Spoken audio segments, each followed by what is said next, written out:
دوستوں جیسا کہ ہم نے ڈیزائن پروسیس کو ڈسکس کرتے ہوئے یہ بات دیکھی کہ پرابلم کو لوکیٹ کرنے کے بعد ڈیزائن پروسیس میں جو دوسرا اہم مرحلہ ہے وہ ہے ریسرچ کا. لہٰذا گرافک ڈیزائن کے اندر بھی ریسرچ بہت زیادہ اہمیت کی حامل ہے.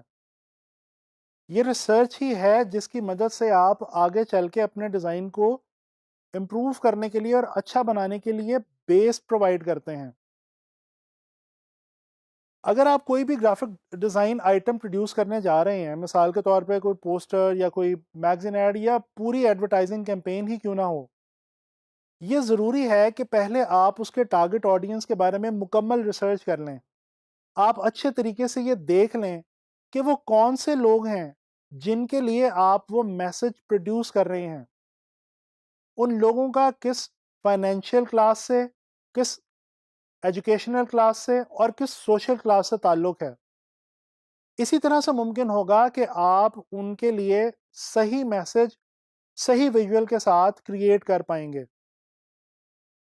اس کے علاوہ جو ایک اور اہم بات ریسرچ کے حوالے سے میں آپ سے کرنا چاہتا ہوں وہ یہ ہے کہ کوشش کریں آپ جس بھی بزنس کے حوالے سے کام کر رہے ہوں اس بزنس انڈسٹری کے اندر موجود اس اپنے کلائنٹ کے کمپیٹیٹرز کے اوپر بھی ریسرچ کریں.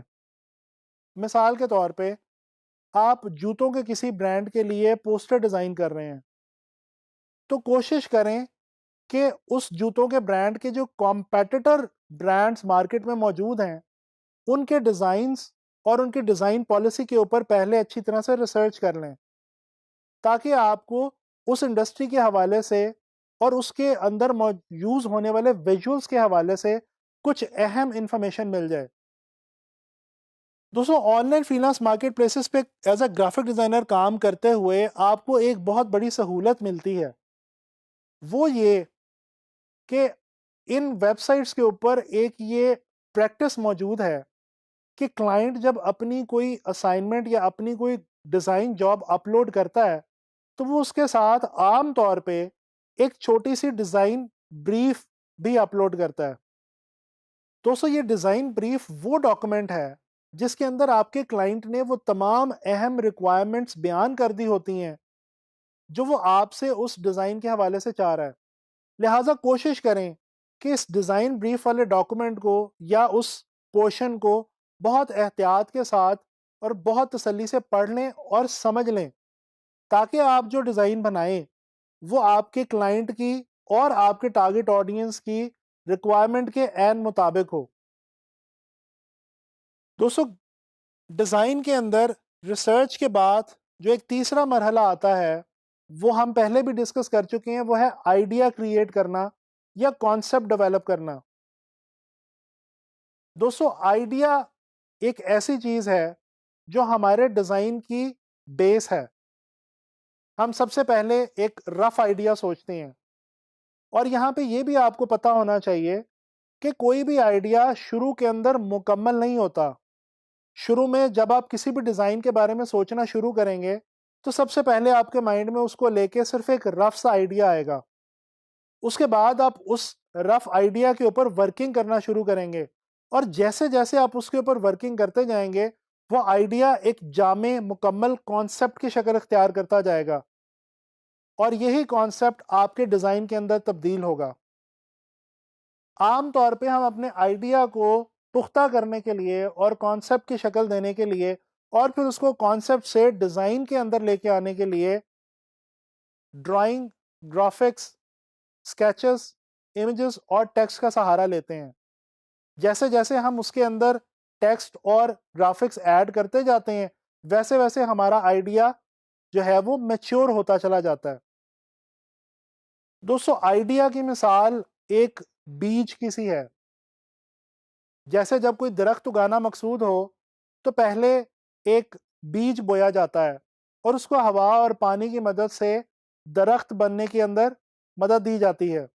بالکل اسی طرح سے جو آئیڈیا ہے وہ بیج ہے اور ہم اپنے خیالات، اپنے تھاٹ پروسیس اور اپنے ڈیولپمنٹ پروسیس کی مدد سے اس آئیڈیا کو پہلے ایک کانسیپٹ اور پھر ایک کانسیپٹ سے ایک ڈیزائن کے اندر تبدیل کر دیتے ہیں. دوستوں ایک اور چھوٹا سا پروسیس ہے جو کہ گرافک ڈیزائنر کو بہت زیادہ ہیلپ کرتا ہے، وہ ہے برین سٹارمنگ۔ برین سٹارمنگ کیا چیز ہے؟ دوستوں جب کوئی ایک سے زیادہ لوگ کسی بھی آئیڈیا کو مل کے سوچتے ہیں، اس کے اوپر ڈسکشن کرتے ہیں، تو اس پروسیس کو کہا جاتا ہے برین سٹارمنگ۔ اور یقین مانیے جب آپ کا ڈیزائن آئیڈیا بالکل کہیں پہ سٹک ہو جائے اور آپ کا ذہن بالکل پھنس جائے اور آپ کو سمجھ ہی نہ آ رہی ہو کہ کلائنٹ نے مجھے جو جاب دی ہے اس کے اوپر میں کس طرح سے آئیڈیا ڈیولپ کروں، کس طرح سے کانسیپٹ بناؤں، کیا ڈیزائن کروں، تو برین سٹارمنگ کرنے کی کوشش کریں، لوگوں سے اس کے اوپر بات کریں، کمیونیکیٹ کریں۔ اس طرح سے آپ کو بہت آسانی سے آپ کے مسئلے کا حل مل جائے گا۔ دوستوں ہم اپنے ڈیزائنز کے اندر جو ورڈز یوز کرتے ہیں ٹیکسٹ کی فارم میں، ویژول کی فارم میں، اور اپنے امیجز کے ساتھ ان کو ایز اے سپورٹیو ایلیمنٹ لے کر چلتے ہیں تاکہ ہمارا جو بھی poster, magazine ad, website یا جو بھی چیز ہم ڈیزائن کر رہے ہیں وہ اپنے میسج کو پراپر طریقے سے کمیونیکیٹ کر پائے۔ یہ جو ٹیکسٹ ہے یہ کون لکھتا ہے؟ دوستوں کاپی رائٹرز ہمارے لیے اس ٹیکسٹ کو لکھتے ہیں۔ کاپی رائٹنگ ایک ایسا عمل ہے جس کی مدد سے یہ جو ایڈورٹائزنگ مٹیریل کے حوالے سے یا کسی بھی میسج کو کنوے کرنے کے حوالے سے جو الفاظ ضروری ہوتے ہیں یا جن الفاظ کی ضرورت ہوتی ہے وہ الفاظ سوچے جاتے ہیں اور لکھے جاتے ہیں۔ آپ کو بالکل بھی کاپی رائٹر بننے کی ضرورت نہیں ہے۔ ہاں یہ ضرور ہے کہ سم ٹائمز اگر آپ اپنے ڈیزائن میں پھنس گئے ہیں تو آپ کوشش کریں کہ اس ٹاپک کے حوالے سے، اس کمپنی، برانڈ، پروڈکٹ یا سروس کے حوالے سے جس پہ آپ کام کر رہے ہیں کوئی جملہ تلاش کرنے کی کوشش کریں۔ یاد رکھیں وہ سلوگن یا وہ جملہ آپ کو اپنے ڈیزائن پہ ویژول کریٹ کرنے میں بہت مدد دے گا۔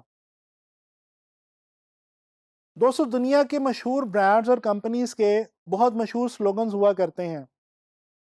سلوگن کا ویسے لفظی مطلب تو ایک نعرہ ہے، لیکن جب ہم ایڈورٹائزنگ اور گرافک ڈیزائن کے حوالے سے سلوگن کی بات کرتے ہیں تو سلوگن بیسیکلی وہ ٹیگ لائن ہوتی ہے جو کسی بھی برانڈ، پروڈکٹ یا سروس کو ریپرزینٹ کرتی ہے الفاظ کی صورت میں۔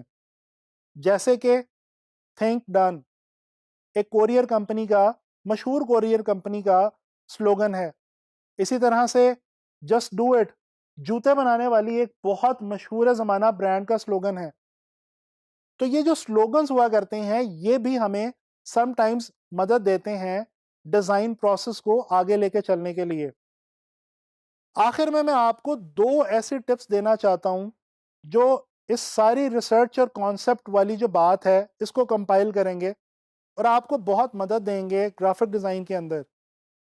دوستو ایک تو یہ کہ جب آپ اپنے برانڈ، پروڈکٹ، سروس یا کلائنٹ کے حوالے سے ریسرچ کریں تو وہ ریسرچ بہت ہی دھیان کے ساتھ کریں۔ کوشش کریں کہ جتنی اہم معلومات آپ کو اپنے اس برانڈ، پروڈکٹ، سروس یا اس ٹاپک کے حوالے سے چاہیے ان کو اچھے طریقے سے سمجھ لیجئے اور نوٹ کر لیجئے۔ یہ آپ کو بہت ہیلپ کرے گا۔ دوستو دوسری ٹپ یہ ہے کہ آپ ڈیزائن بناتے ہوئے اپنے آپ کو اپنے کسٹمر، اپنے ٹارگٹ آڈینس کے جوتوں میں رکھ کے دیکھیں، یعنی کہ اپنے ڈیزائن میں وہ اس طرح کا آئیڈیا کریٹ کرنے کی کوشش کریں اور وہ ڈیزائن ایلیمنٹس یوز کرنے کی کوشش کریں جن سے آپ کا کلائنٹ یا آپ کا ٹارگٹ آڈینس ریلیٹ کر سکے۔ آگے چل کے جب ہم ڈفرینٹ ٹاپکس پہ different items of advertising produce کریں گے اور پوسٹرز، میگزین ایڈز وغیرہ بنائیں گے تو ریسرچ اور کانسیپٹ ڈیولپمنٹ والا جو پروسیس ہے وہ آپ کو مزید پریکٹیکلی سمجھ میں آ جائے گا۔